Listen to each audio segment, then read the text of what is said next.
மாணவி தனுஷி தெரியுமா உங்களுக்கு?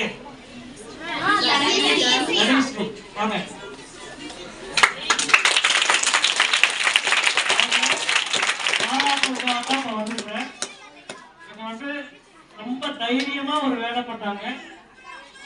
கிராம ஊராட்சி மன்ற கிராம சபை கூட்டத்துல போய் எங்க பள்ளிக்கூடத்துக்கு என்னெல்லாம் தேவை, பள்ளிக்கூடத்துக்கு கழிப்பிட வசதி இல்லை இல்லையா, டாய்லெட்ல இல்ல, டாய்லெட் கட்டி கொடுக்கணும். அதே போல எங்க பள்ளிக்கூடத்தை உயர்நிலை பள்ளியா மாற்றணும்.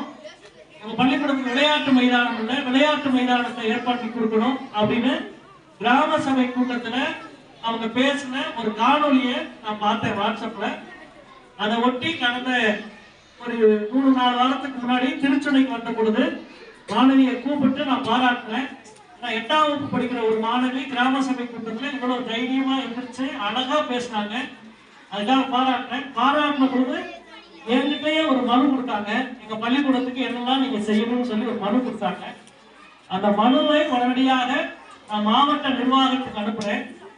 அந்த மாவட்ட நிர்வாகத்திலிருந்து 3 நடவடிக்கை எடுத்திருக்கிறாங்க. எனவே இந்த உத்தரவின் நகல் இதுல மாணவி எனக்கு கொடுத்த மனு, 3 அதிகாரிகளுக்கும் கொடுக்கப்பட்டிருக்கிற மனு, இது எல்லாவற்றையும் வட்டார வளர்ச்சி அலுவலர் அவர்கள் இப்பொழுது மாணவியின் கையில் ஒப்படைப்பார்.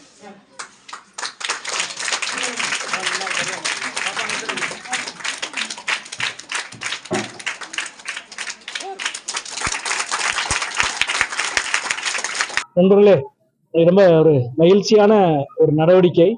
அதுக்காக நேரடியாக பாராட்ட வேண்டும் என்று வந்திருக்கிறேன். மேலூர்ல ஐயாப்பட்டி ஊராட்சியில் ஓட்டக்கோயில்பட்டி இந்த ஊராட்சியினுடைய கிராம சபை கூட்டத்துல இந்த பள்ளியில் படிக்கிற 8ஆம் வகுப்பு படிக்கிற மாணவி தன்யாஸ்ரீ கிராம சபை கூட்டத்துல பங்கெடுத்து என்னுடைய பள்ளிக்கு இந்த மாதிரி கழிவு தொட்டி, டாய்லெட் வசதிலாம் இல்லை, அதே போல விளையாட்டு மைதானம் இல்லை, இதெல்லாம் நீங்க செஞ்சு கொடுக்கணும் அப்படின்னு சொல்லி கிராம சபை கூட்டத்துல அந்த மாணவி பேசுறாங்க.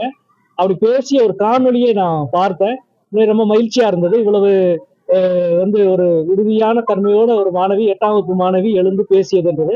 அதை பார்த்துட்டு அந்த மாணவியை கடந்த ஒரு 3 வாரங்களுக்கு முன்னால் இங்கே வருகிற பொழுது ஒரு பாராட்டினேன். அப்ப என்னுடைய கையில ஒரு மனு கொடுத்தாங்க, இந்த பள்ளிக்கூடங்களுக்கு என்னெல்லாம் வேணும்னு சொல்லிட்டு. அந்த மனுவை நான் மாவட்ட நிர்வாகத்துக்கு முன்மொழிஞ்சேன். உடனடியாக அதன் மீது நடவடிக்கை எடுக்கணும்னு சொல்லி அந்த மனுவின் மீது 3 நடவடிக்கைகள் எடுக்கப்பட்டிருக்கு. குறிப்பாக கழிவறை வசதி கட்டுவதற்கு உடனடியாக 80,000 ரூபாய் ஒதுக்கீடு செய்து, போர்வெல் உள்ளிட்டவைகளுக்கு ஒதுக்கீடு செய்து ஒரு உத்தரவு பிறப்பிக்கப்பட்டிருக்கிறது. அதே போல வருவாய்த்துறை அதிகாரிகளுக்கு அதனுடைய மைதானத்தை சீர்படுத்துவதற்கான முன்மொழியப்பட்டிருக்கிறது. அதே போல இந்த பள்ளியை உயர்நிலை பள்ளி ஆக்குவதற்காக வட்டார வளர்ச்சி அலுவலர் அதற்குரிய அதிகாரிக்கு முன்மொழிந்திருக்கிறார். இந்த 3 உத்தரவும் மாணவி தன்யாஸ்ரீ பெயர்ல வந்திருக்கு. அதனுடைய நகல் நாடாளுமன்ற உறுப்பினர் என்ற முறை எனக்கு அனுப்பியிருந்தாங்க. எனவே அந்த உத்தரவை நேரடியாக ஒரு 8ஆம் வகுப்பு மாணவி மனு கொடுத்தால் அது அரசினுடைய எந்தெந்த துறை அதில் செயல்பட்டிருக்கு, குறிப்பாக வட்டார வளர்ச்சித்துறை செயல்பட்டிருக்கு, கல்வித்துறை செயல்பட்டிருக்கு, வருவாய்த்துறை செயல்பட்டிருக்கு. இதெல்லாம் நம்முடைய உரிமை. இப்படிப்பட்ட விழிப்புணர்வு தான் கல்வி உருவாக்க வேண்டிய விழிப்புணர்வு என்பதை பாராட்டுவதற்காக நான் ஓட்டக்கோயில்பட்டியினுடைய இந்த பள்ளிக்கூடத்துக்கு அந்த உத்தரவை மாணவி தன்யாஸ்ரீ அவர்களுக்கு இப்பொழுது வழங்கினேன்.